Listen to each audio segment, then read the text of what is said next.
Hello, welcome to my channel, Bow and Arrow Tarot. Today we're going to be starting off the weeklies for July 21st to the 28th. We're going to jump right into Aries as we always do. Thank you if you're a subscriber or a return watcher. Thank you for coming back. Cross watchers, you're always welcome. Newbies, those of you who just landed on the video today by happenstance, thank you very much for stopping by and watching. Perhaps if something resonates with you, you'll decide to subscribe as well. All right, but for right now, we're going to get into the usual suspects with the Romance Angel Oracle deck.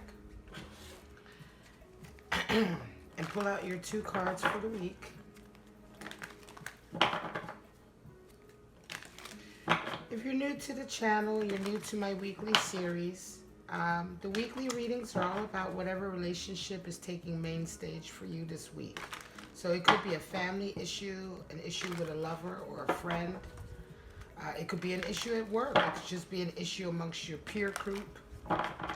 So whatever the case may be, the main stage event, the main dynamic that you're dealing with this week, we're going to take a look at that, all right? All right, Aries, let's get your 2 cards out.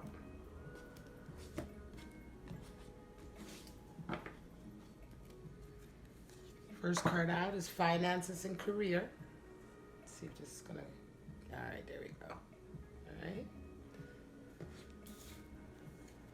And children, interesting. So it could be that, yeah, it could be the children factor. Sometimes children comes up when a relationship is in its infancy, or it's quite a childish kind of dynamic. But we'll see how this all plays out. We won't know until we get into your 7 cards. So let's pull your 7 cards out. The background music that you're hearing is Waywell. It's a beautiful artist from Manchester, England. All of the information is in the description box, so please show him some love, some support. He's making some really beautiful, peaceful, ambient music.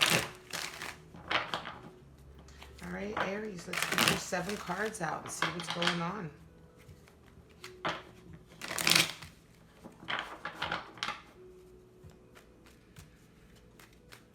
All right, Aries, show me what's going on.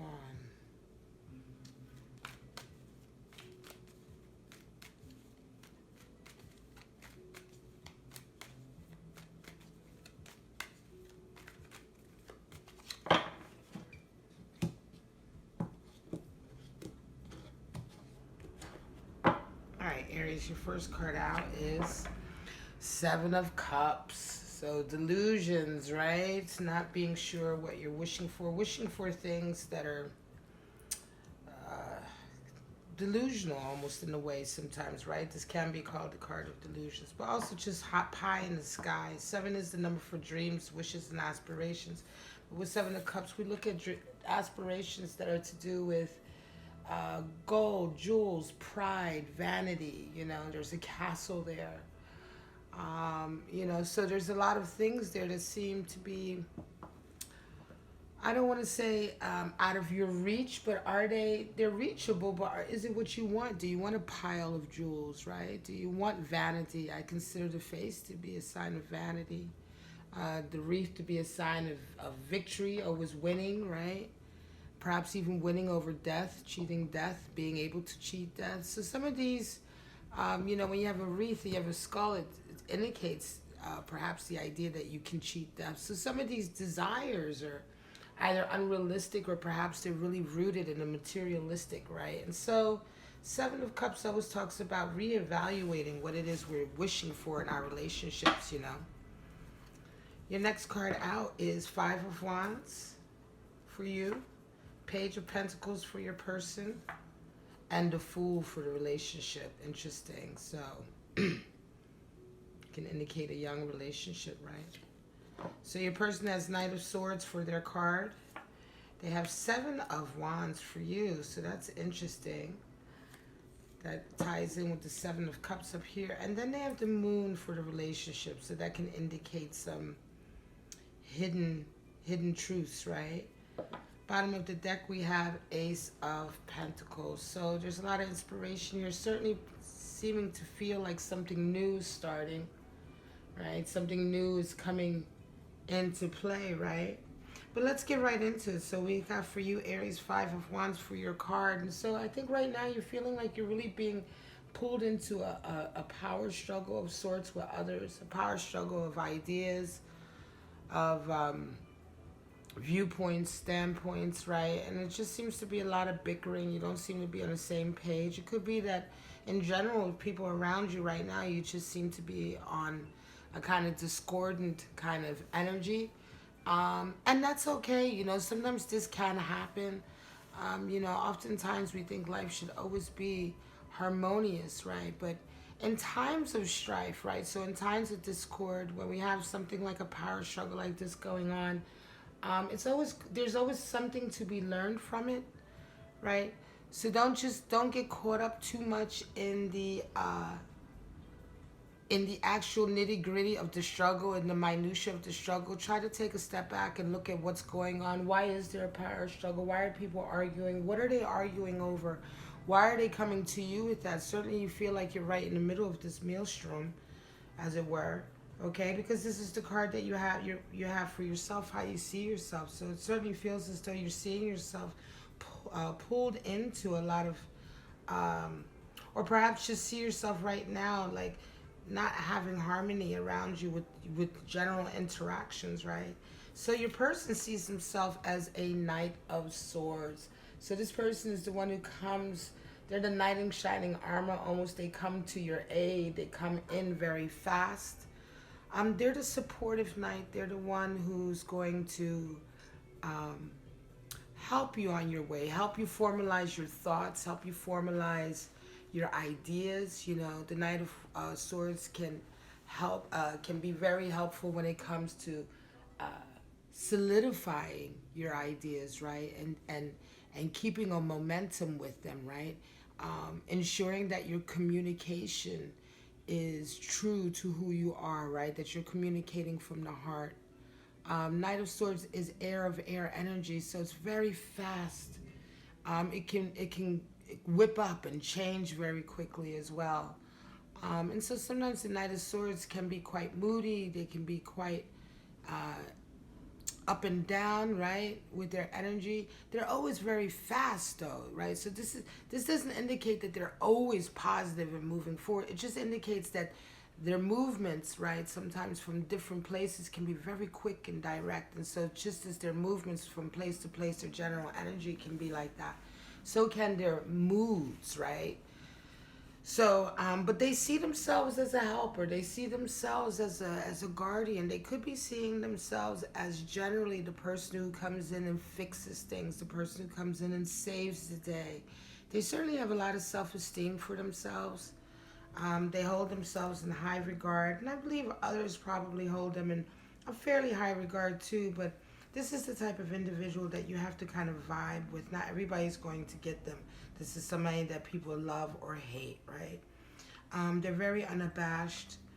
And I want to say that right now as well, this person is very on the move, right? They're on the move in their own life, right? They may come across to you that way as well. They may come across to you as being, you know, moving fast, you know. And it's quite interesting. I almost wonder if like you're being caught up here with like this harmony, and meanwhile this person on the other side is moving very fast through things. You know, you see them kind of going from place to place. They seem to have a lot of momentum in their lives. All right, but let's get right into the card that you have for them. Interestingly enough, you see them as Page of Pentacles. So you see them as a grounding person, right? You see them as a grounding influence.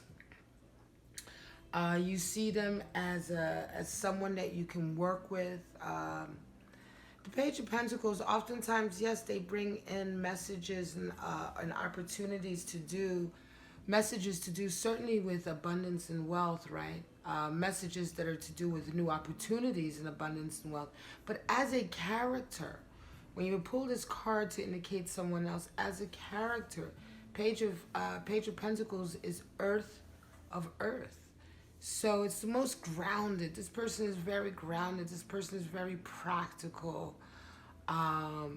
They're always going to be able to figure out a solution, right? They're always going to be able to...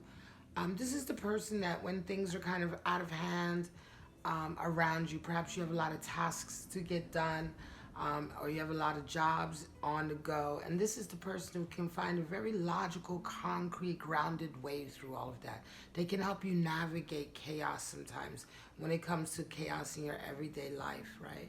So you really, I think you enjoy their energy. I think that with your head being up here in Seven of Cups right now, you enjoy this kind of grounding energy that this person brings, right? And so, yeah, I think you feel very fondly for them.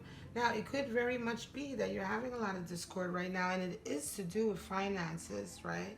Finances and work. And I think that you see in this individual this kind of grounding presence, this kind of helpful presence, right? And so I think you're drawn to them. You know, I'm not saying that this is a love relationship. It could be, but I think right now it could also just be a very good friendship, right? It's almost as if even if this is a love relationship, it's the friendship or the companionship with this person that's really most important at this stage right now for this week, right? Because that's what's being highlighted. Your individual sees you as struggling.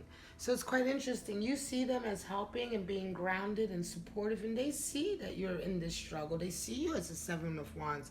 It's quite interesting because from the outside, they can see you fighting and struggling and kind of doing everything you can to uphold your position, right?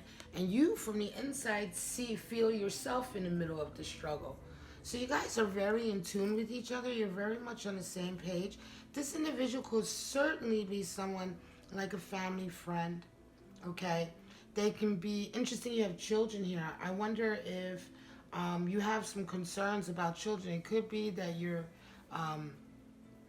co-parenting with children right now, and there's a lot of arguments with that, right? It could be that you're feeling like you're very much at odds with your ex over the children, over the finances, and this person has almost come in as a knight in shining armor. They see their role as a knight in shining armor. You see their support and you value it. And they also see that you're struggling. They see you being in the middle of the struggle, but it's interesting. They see you at the Seven of Wands. So Seven of Wands, again, about dreams and aspirations. They see that the only thing you're doing is fighting for your dreams and fighting for your aspirations, right? That you're standing your ground. You're trying to solve issues creatively. They recognize all of that, and so I think they have a really deep desire to help you. They have a deep desire to be that knight in shining armor. This is a very beautiful connection that you have with this individual. If it turns into a love connection, great. But I think that you need to go ahead and move forward with allowing this person to help you. So many times we don't allow people to bestow on us. All right? So, you know, there are two, we learn in science, and those of you who are regulars on my channel, you know that I study and follow the craft of tarot according to the science of the Kabbalah, right? And so, and the tree of life, right? And of course, the origins of tarot is all, you know, subjective depending on who you speak to. Some people don't even study the cards. They merely interpret them according to their own set of symbology, right? So, and that's fine too. But I study and practice the craft of tarot through the Kabbalah. And in the Kabbalah, we learn that there's only two kinds of true forces in our reality, right? In the spiritual and in our reality. And that is the desire to bestow and the desire to receive. And right now, when we are in this human existence, this reality right now where we're at in our lives, we are very much attuned to the desire to receive, right? But a lot of us have twisted that, right? We have twisted that. The desire to receive, everything we do is based on really desires, but then also many times we kind of stop someone from being able to bestow. So how can you receive, when we receive and bestow with each other on a spiritual level, on a level that's with love, that's how we elevate, right? And so when we stop individuals, or when we hold off people, or we take away their ability, right, or their capacity to bestow on us because we say we don't want the help. We say we're not deserving, or we say, you know, oh, well, I shouldn't want nice things because that's not spiritual. You know what I mean? And that's a very, like, it's a very corrupted almost way of looking at the essence of bestowing and receiving. When you open yourself up to receive, you allow the universe and you allow others to exalt themselves in being able to bestow to you. And so I just took this little side note to say that because this is a really beautiful reading for you, Aries. And I think here we're talking about allowing this individual who can help you, I believe, who has the right type of energy right now for you to keep you uplifted. Certainly air energy, which you vibe with as a fire sign. Allow this person to bestow help on you. Allow them to bestow kindness and support on you. And receive it with a sense of love and understanding. And not in that sense that you're a failure and that's why you need it in any kind of way. But that you are both better for the exchange. That they are better and you are better for the exchange, right? And I think this will, you know, this will come out very, very well for you. This could be the beginning of a new relationship. This person, you may not have gotten romantic with this individual yet, but love certainly could develop out of this. It's certainly the start of a new kind of way of thinking. You certainly have a burst of confidence perhaps coming in, self-esteem coming in after all of this fighting, right? And they see you up here as well, right? They see you. It could be that some of your finances or some of the things that you're going through are because you're having unrealistic expectations or you have unrealistic goals. Or maybe it's time for you to reevaluate what your goals truly are, you know, so that you can work more intentionally towards that in a way that's in harmony with you, right? Because sometimes we think we know what we want and it's really not in harmony with what we truly want, right? So for the card for the relationship, Aries, you see it as a new stage in your life. This could be the possibility of a new stage in your life. You see the potential here. You understand that there's a turning point happening here in your life. The Fool shows up. When the Fool shows up, the Fool is representative of the Querent. That's you, the person that's having the cards read for them, right? And so whenever the Fool shows up, it's not only an indication to take a leap of faith, that you're about to start a new journey. Those are all, you know, we know all of those meanings for the card. But deeper than that, we understand that the Fool is the one who travels through the tree of life, going up and ascending and descending, up and down through the tree of life, throughout from one Zipharov, the 10 Zipharovs connecting through the 22 paths. These are all the different twists and turns of life. And so it's the Fool that kind of winds around the tree of life, almost like the snake. They call it almost like the sap of the tree that winds through the tree, right? So you're a part of life. You're a part of the tree, but you move through it. And so when the Fool shows up, not only is there an indication of something new coming in, right?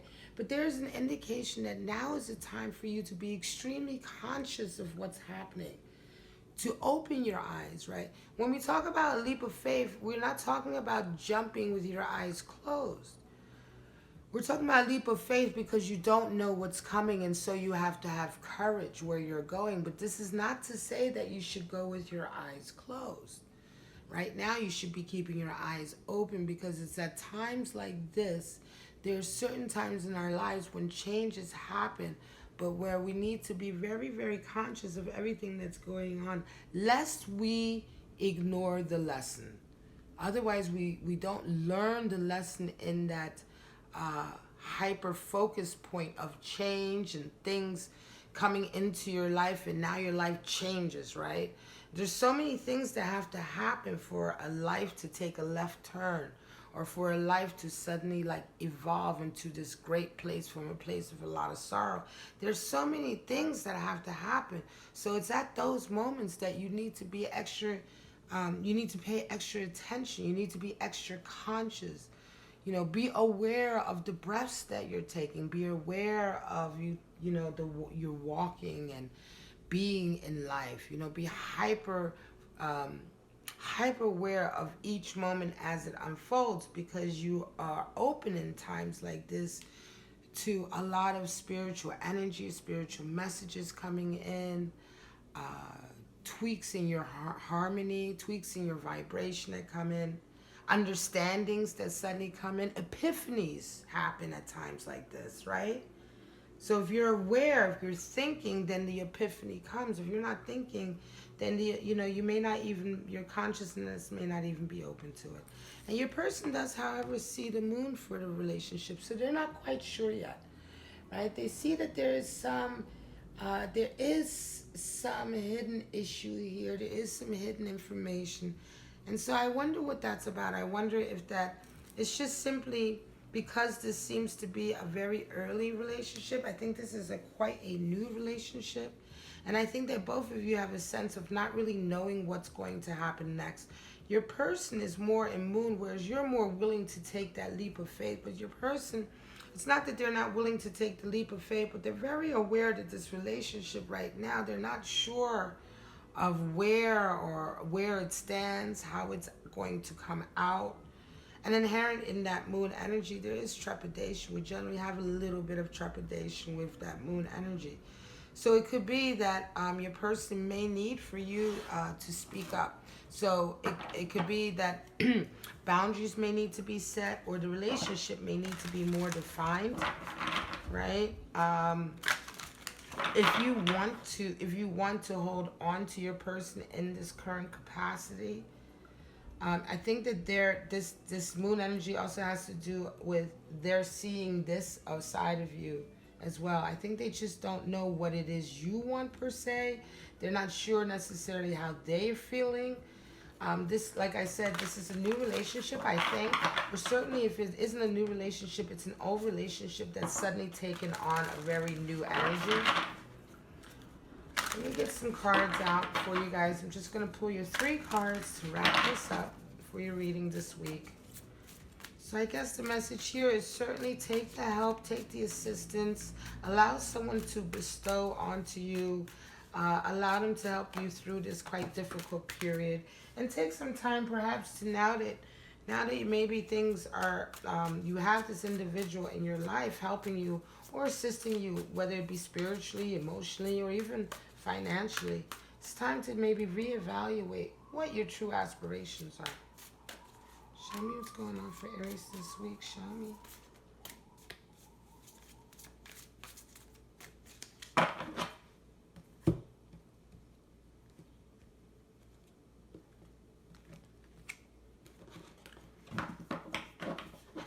All right, Aries. High Priestess, so there's your intuition. 9 of Cups, and there's your wish fulfillment, and 6 of Wands. Beautiful. There's your victory. All right, so yeah, this is a beautiful connection you have with this individual, whether it is old or new. The way it's turning now, it's very beautiful. Your High Priestess is kicking in, certainly, so it's definitely time to take notice of that intuition, that little voice inside of you. High Priestess is also the highest card in the deck for self-confidence, because self-confidence and truly being able to listen to your intuition are synonymous. You know, if you believe in your inner voice to the degree that you listen to it at all times, then you have self-confidence. One of the things that I practice is that oftentimes I exercise my intuition. I will go where my intuition takes me. So even when I walk down the street, oftentimes, if I'm walking through the neighborhood, I often ride my bicycle, or I'm walking through the neighborhood that I live in. I live in the city, and I allow my intuition to tell me what route to take. You know, I don't take the same route to the same destinations. And the other day, I was walking down the street, and I just happened to let my intuition take me where I needed to go. And there's a woman looking for her keys up the block, and I just walked right by this pile of keys and was like, "Hey, did you lose your keys?" And they were her keys, and it was just, so these are the type of things that, these are the little exercises that you can do to just hone and exercise that intuitive muscle. And what happens is that, when you get that feedback, when you get that reaffirmation that you know, you were right to listen to that little voice, your confidence grows. And so that's the secret behind how the High Priestess is able to increase your confidence and why she's the highest card in the deck for self-confidence. Nine of Cups comes in because this is a wish fulfillment here, right? But be careful. Nine of Cups has inherent in it, you know, a warning always, right? A warning in that, you know, be careful what you wish for in a way, or are you sure, you know, you've gotten everything you've wanted, but are these really the things that make you happy, right? And so you're happy, you're satisfied. Satisfaction, Nine of Cups is the card for satisfaction, but are you truly kind of like bliss? I want to say not satisfied, but sort of uplifted, right? Are you really kind of like fulfilled, right? That's the word I was looking for. Are you fulfilled? You can be satisfied, but not be fulfilled. Fulfillment is the Ten of Cups. Nine of Cups is satisfaction, and often can also indicate a wish fulfillment. So you might have been wishing for this kind of connection for quite some time, and now this person has come in. This could be an answer to a Seven of Cups wish that you have, that this person is coming in for you to a certain degree. Maybe that you never thought you would have this kind of assistance. And then, of course, you have Six of Wands, which is a little victory. So this person certainly helps you on your road to victory, certainly helps you with all of the strife that you have here. Like I said before, if this is, if you're going through like a past marriage, ex-marriage, a co-parenting situation that's very difficult, I want to show all of the cards. There we go. We have Nine of Cups. We try to show a little bit of all of the titles as well of the cards. There we go. So High Priestess, Nine of Cups, Six of Wands. So whatever it is you're going through, this person is certainly helping you through it, and it's a beautiful, beautiful energy, and you get your victory. And I believe this victory will certainly help in the long term with whatever these issues you may be having with this scenario, right? With this financial scenario, with this scenario that involves children, that has up until now involved a lot of strife, a lot of power struggle, a lot of people attacking you, right? And so this Six of Wands, this little victory that you get coming in, is most welcome. All right, Aries, I'm going to call it. This is your beautiful July 21st to the 28th reading. All right. If this resonated with you, please like, subscribe, and share. Comment below in the box. Tell me how you feel about the new cards, etc., etc., etc. All right, people, I love you so much. But for right now, I'm going to say, Aries, have a wonderful week. I'll see you next week. Bye-bye.